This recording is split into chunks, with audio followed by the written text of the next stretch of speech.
뜯어서 지금 리모델링하고 있고, 또 젊은 세대들, 우리 집사님들 아이들이 막 늘어나고 있습니다. 그래서 우선은 30명까지 앉을 수 있는 어린이 공간이 내일이면 완성이 됩니다. 할렐루야. 우리 육로 집사님을 비롯해서 고민영 장로님, 또 원영덕 장로님, 또 박영호 장로님을 비롯해서, 그리고 헌신하는 모든 분들, 그리고 나까지 힘을 모아서 지금 열심히 수고하고 있는 일이 얼마나 좋은지 몰라요. 저는 마음의 상처를 가진 목사입니다. 여러분들에게 드러낼 수는 없지만, 그러나 상처가 쉽게 치유되기는 쉽지는 않지만, 이렇게 달라지는 모습을 보면서 내 마음의 상처가 점점 치유돼 가고 있습니다. 할렐루야. 여러분의 나름대로의 상처를 안고 있다면 다 말씀 앞에 치유받으시기를 예수님의 이름으로 축원합니다. 사람은 자신의 경험만큼 세상을 보고 이해합니다. 내가 경험한 만큼. 상처가 있으면 그 상처를 토대로 세상을 보고 세상 속에서 그 방법대로 살아가고 있는 것입니다. 어느 목사님은 26층 아파트에서 사셨습니다. 목사님이 제일 선호하는 층입니다. 그래서 너무너무 높은 층을 사가지고 가셔서 하나님 은혜 참 감사하다, 감사하다. 하나님이 주신 놀라운 은혜요, 혜택이다. 그렇게 생각했어요. 고층의 혜택 중에 가장 좋은 혜택은 좋은 전망. 여름에 창문을 활짝 열으면 창문을 통해서 들어오는 시원한 바람. 그런데 웬일입니까? 목사님 집은 한여름에도 창문을 열어놓을 수가 없습니다. 그 이유는 사모님 때문입니다. 사모님은 모든 창문을 그래도 더워도 닫아놓아야만 주무신다고 그럽니다. 왜 그러냐면 사모님에게 가지고 있는 상처가 있었습니다. 목사님은 26층에 어떻게 창문이 도둑이 들어올 수 있느냐고, 도둑이 들어온다고 겁을 내면서 사모님은 평안히 주무시질 못해요. 꽉꽉 여름에도 잠궈야만이 잠이 오는. 사모님이 그렇게 생각이 된 건 나름대로 이유가 있었습니다. 사모님에게 있는 아픈 기억이 있기 때문에 그렇습니다. 아픈 상처가 있기 때문입니다. 사모님은 결혼하기 전까지 도둑을 3번씩이나 맞았다고 그럽니다. 그것도 면전 앞에 도둑이 왔다가 발견하는 그 모습을 겪었기 때문에 그 상처가 지금도 남아있다는 것입니다. 그래서 그 높은 층에 26층 아파트에서도 창문을 열어놓지 못하는 그런 병적인 반응을 보이는 것입니다. 목사님은 달랐어요. 살아오면서 한 번도 도둑 맞은 적이 없어요. 목사님 가정은 대가족이 살았습니다. 식구가 많을 때는 16명이 한 집에서 살았다고 합니다. 도둑이 들어오다가도 32짝의 신발을 보면 그냥 도망치는 그런 일이 일어나지 않겠습니까? 사람들은 저마다 자신의 안경을 가지고 있습니다. 상처가 있는 사람은 상처라고 하는 안경을 통해서 세상을 바라보기 때문에 세상이 그렇게 아름답게 보이지 않는 것입니다. 오늘 설교는 그리스도인의 마음의 상처를 어떻게 하면 처리할까? 오늘 설교를 들으시는 저와 여러분 마음속에 있는 상처가 예수 이름으로 치유되는 역사가 있기를 주님의 이름으로 축원합니다. 누구든지 사람은 마음의 상처를 받습니다. 상처가 없는 사람은 아무도 없습니다. 사도 바울은 마음의 상처를 너무나 많이 받았어요. 고린도 후서 11장 23절 이하에 보면 복음 때문에 옥에 갇히기도 하고 매도 수없이 맞고 여러 번 죽을 뻔하고 39번씩 5차례 매를 맞고 3번 태창을 맞고 1번 돌을 맞고 3번 파선당하고 온갖 위협을 다 겪고 헐벗고 굶주리고 그런 아픈 상처를 너무너무 많이 받았어요. 갈라디 6장 17절에 바울은 자신이 예수의 흔적을 가지고 있다라고 말했는데 여기서 흔적이라고 하는 것은 상처 자국을 의미합니다. 그러니까 바울은 전도자로 목회자로 일생을 사는 동안 온갖 상처를 다 받았고 그런 것들이 지워지지 않는 흔적을 남게 된 것입니다. 바울은 육체의 마음에 상처를 가진 사람이었어요. 디모데후서 4장 10절에 보면 바울은 사역을 하다가 동역자들의 배신으로 상처를 받았습니다. 대만은 세상을 사랑하여 나를 버리고 데살로니가로 갔다 그랬고, 그레스게는 갈라디아로, 디도는 달마디아로 갔고 그랬어요. 우리는 여기서 늘 함께 있을 줄로 알았던 사람들이 오랫동안에 같이 서로 마음을 주고 아픈 상처를 어루만져주고 끝까지 공유할 줄로 알았던, 그야말로 믿었던, 누가 봐도 그 사람은 나에 있어서 신용 메이커야 라고 말할 수 있는, 내 아픔은 오히려 그 상대방이 나에게 다가와서 피스메이커가 되어주는 그런 사람으로 알았는데, 등을 돌리고 자기를 떠나는 배신을 겪었을 때에 바울이 받았던 그 상처를 우리는 봐야 돼. 배신이 주는 아픔은 큰 것입니다. 겪어보지 않는 사람은 어떻게 그걸 이해할 수 있겠습니까? 주님은 그가 상처를 받을 때도 그와 함께 하셨습니다. 디모데후서 4장 17절에 보면 바울이 사람들로 인해서 몸과 마음에 상처를 받았을 때 주님이 바울 곁에 서셔서 바울에게 용기를 줄 만큼 깊은 영성을 가진 사람입니다. 그런 영성을 가진 사람이 상처를 받았다고 하면 부족하고 연약하고 기도가 약한 오늘 우리들이 상처받는 일은 어쩌보면 당연한 일이 아닐 수가 없다 그 말. 모든 사람은 상처를 가지고 이 세상을 살아간다고 하는 것입니다. 상처가 없는 사람 없단 말이에요. 우리 모두 상처를 받은 사람들이니까 서로 감싸주고 서로 더듬어주고 서로 이해하고 포용해주고 그렇게 합시다. 아멘. 그렇게 해야 돼. 마음의 상처는 주로 가까운 사람에게 받습니다. 요셉에게 가장 상처를 주는 사람들은 누구였습니까? 형들이었습니다.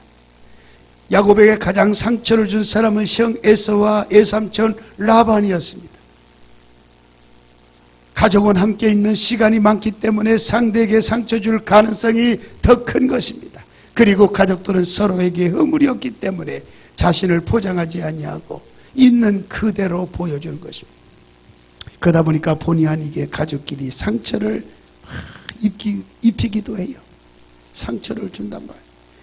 자녀들이 상처를 누굴 통해서 많이 받느냐? 조사를 했습니다. 여러분 꼭 참고하셔야 돼요. 자녀들이. 결과를 보니까요, 아버지에게서 40.7%, 어머니에게서 32.1%라고 하는 것입니다. 상처받은 내용은 함부로 하는 말 때문에 받았다는 것입니다. 옆사람 인사합시다. 자녀에게 말 조심합시다.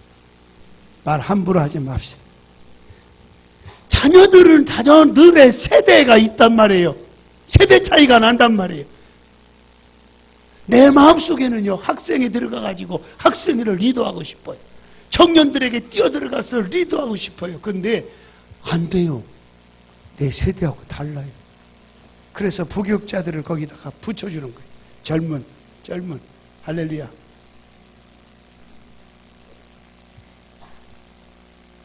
마치 야, 네 애비는 너만 할 때 얼마나 꽁부리밥도 못 먹어가지고 죽 먹고 살았어. 왜 반찬 타령이야? 이러면 안 된다 그 말. 그렇잖아요? 그와 똑같은 거예요. 똑같은 거예요. 은근히 무시하는 말 때문에 상처를 입게 된단 말이에요. 아무리 가까운 사이라도 자존심을 지켜줘야 돼요.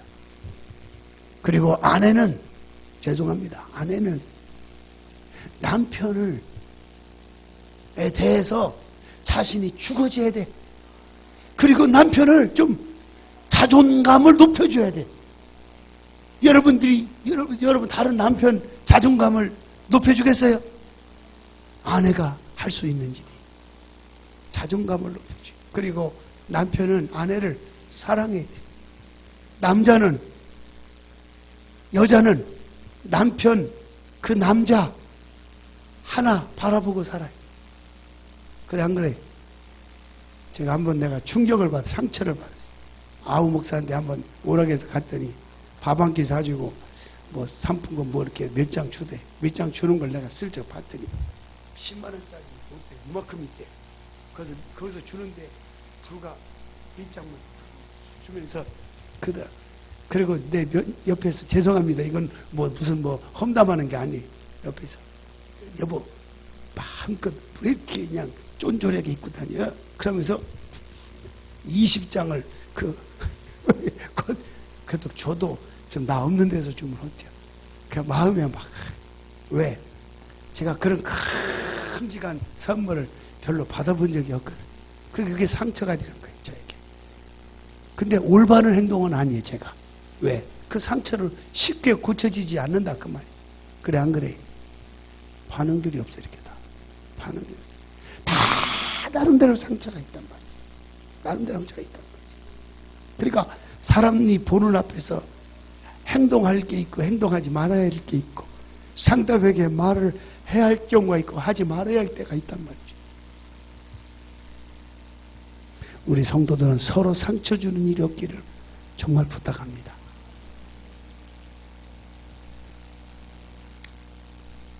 마음의 상처에 따르는 고통이 있죠. 15절 같이 한번 읽어볼까요? 자, 같이 읽읍시다. 너희는 하나님의 은혜에 이르지 못하는 자가 없도록 하고 또 쓴 뿌리가 나서 괴롭게 하여 많은 사람이 이로 말미암아 더럽게 되지 않게 하며. 상처로 인해서 생긴 쓴 뿌리 때문에 나타나는 몇 가지 결과를 여기서 말해주고 있습니다. 첫째는 상처로 인해서 하나님의 은혜를 받지 못할 때가 있단 말이에요. 둘째는 마음에 괴로움이 생겨요. 모든 환경이 좋아도 이상하게 마음이 괴로운 사람이 있어요. 마음에 받은 상처로 인해서 쓴 뿌리의 열매인 것입니다. 그리고 더럽게 됩니다. 치유되지 않는 상처가 우리의 생각과 말과 행동을 더럽게 합니다. 포장지는 멋진데 그 포장지를 뜯어보니까 쓰레기가 들어있어요. 얼마나 불쾌하겠습니까? 그렇듯이 겉으로는 신앙생활을 잘하는 것 같은데 생각이 더럽고 혼자 있을 때 더러운 것을 추구한다면 아직 치유되지 않는 그런 상처가 있는 것입니다.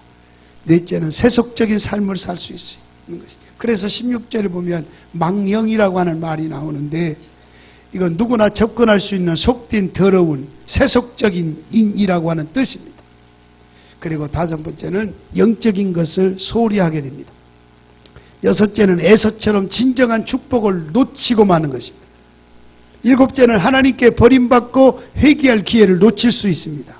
내 안에 처리되지 못한 상처, 나 자신에게 더 큰 아픔과 또 다른 상처를 가져다 주는 것입니다.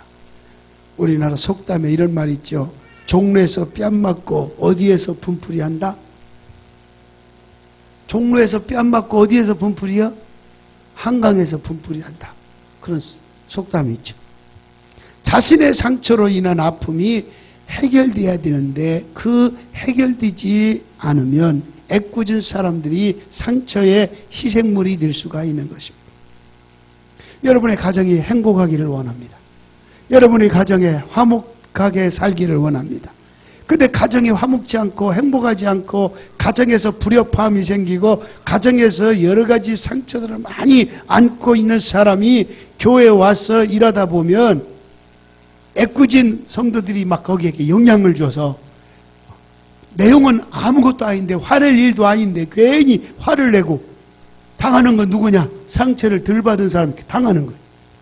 그러나 그럼에도 불구하고 우리는 이해해야 돼요. 믿습니까? 왜? 치유되지 않았기 때문에. 치유되면 좋은데 치유되지 않아요. 거기까지 이해하기는 보통 영적 수준을, 영적 성숙함을 갖지 않고는 쉽지는 않지만 그래도 이해하려고 우리 서로 노력합시다. 아멘. 금년 안에는 그렇게 살았으면 좋겠어요. 막 별것 아닌데 어떤 사람 막 쉽게 흥분해요. 일단 흥분했다면 그 속에서 온갖 막 독한 것들이 막 토해내게 되죠. 그 사람은 자신의 상처로 인해서 생긴 쓴뿌리 때문에 쓴물을 토해내는 것입니다. 쓴물을 토해내는 거예요. 더 큰 문제는 그가 쏟아내는 독 때문에 다른 사람들이 고통을 당하고 있다는 것입니다. 더 큰 문제는 한번 쏟아낸 것은 다시 주워 담을 수가 없다는 얘기입니다. 심각한 얘기입니다. 상처로 인해서 발생하는 쓴물이 다른 사람도 고통스럽게 만들고 나 자신도 고통스럽게 만드는 것입니다. 혹간에 누가 나를 상처를 준다 하면 그 사람을 이해하려고 노력하십시오. 아, 그 사람에게 상처가 있어서 아직 치유가 되지 않아서 그랬구나 하고 그냥 넘어가세요. 어떻게 하겠습니까? 아멘. 서로 그렇게 사시면 돼요. 마음의 상처는 치유받을 수 있습니다. 아멘. 우리에게 희망을 주는 소식은 어떤 상처도 치유될 수 있다라는 사실입니다. 우리가 상처와 상처로 인한 쓴뿌리 그리고 토해내는 쓴물을 회피하지 아니하고 하나님 앞에 가지고 나오기만 하면 치유자이신 전능자 하나님께서 우리를 어루만져 주시고 회복시켜 주신다 이 말입니다. 문제는 사람들이 치유받기보다는 회피하려고 하기 때문에 문제가 있습니다. 가정에서 상처를 받은 사람은 가정을 멀리합니다. 특히 자녀들이 왜 가출합니까? 자녀들이 왜 방랑생활을 합니까? 자유분방합니까? 그 이유는 다양하겠지만 바로 뭐냐? 가정에서 상처를 많이 받았기 때문에 가정 속에 들어올 수가 없는 거예요. 교회에서 상처를 받은 사람들은 교회를 멀리합니다. 이렇게 해서는 치유가 안 됩니다. 가정에서 상처를 받았다고 가정을 깨버리고 교회에서 상처를 받았다고 교회를 옮기면 되겠습니까? 안 보면 될 것 같지만 안 본다고 되는 게 아니란 말이에요. 하나님은 우리가 믿는 상처를 통해서 우리를 훈련하시는데 우리가 그 훈련을 피한다고 과연 훈련이 끝나겠냐 그 말이에요. 제가 아는 어느 공주에 있는 성결교회 교회 얘기합니다.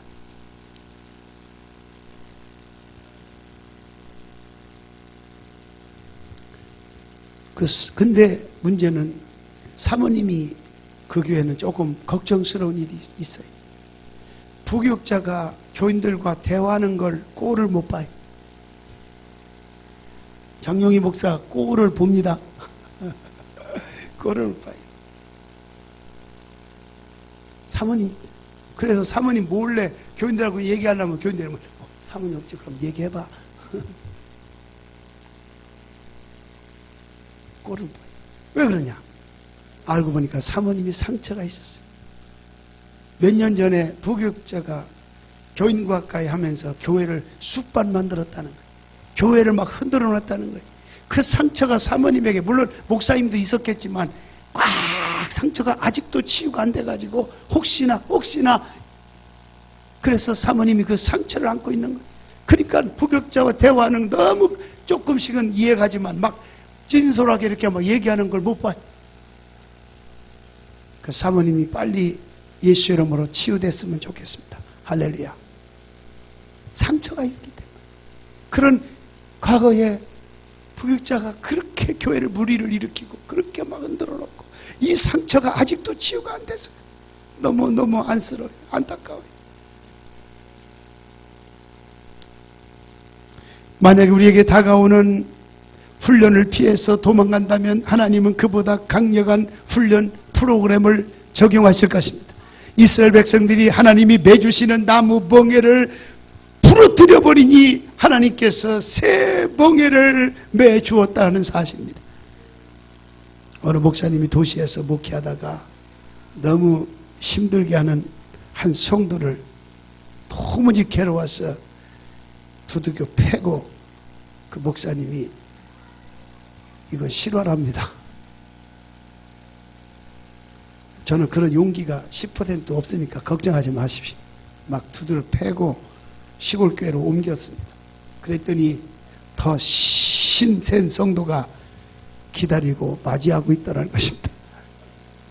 그래서 또 상대를 두드려 패려고 하는데 상대가 태권도 5단이어서 실컷 두드려 맞고 다른 사역지로 또 옮겼다고 하는 이야기를 들었습니다.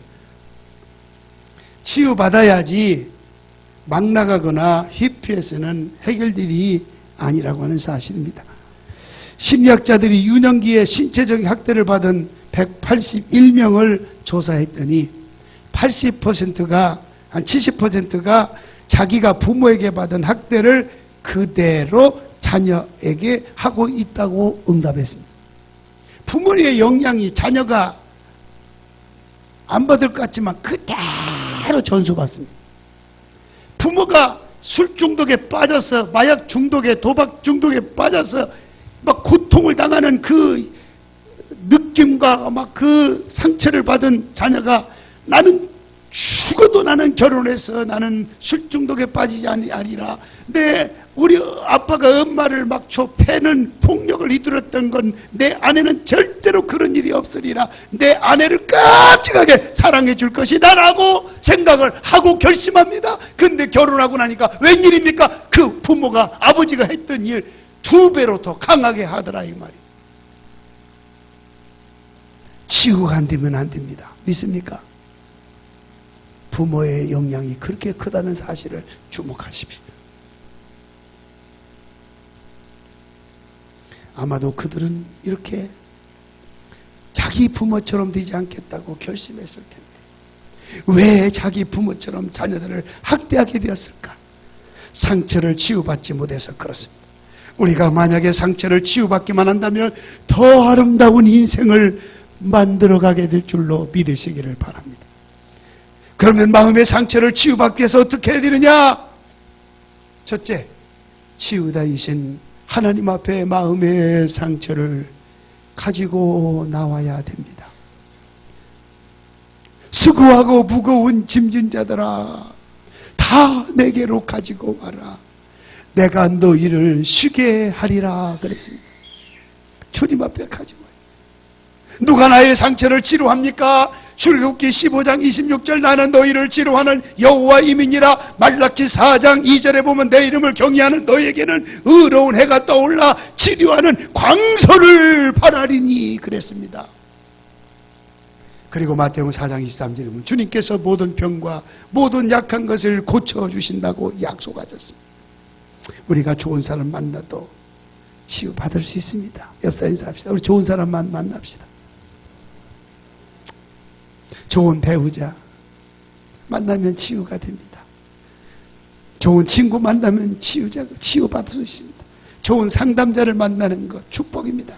그렇지만 우리가 세상을 살아가면서 나의 상처를 치유해주는 사람을 만나는 것 그렇게 쉬운 것은 아닙니다.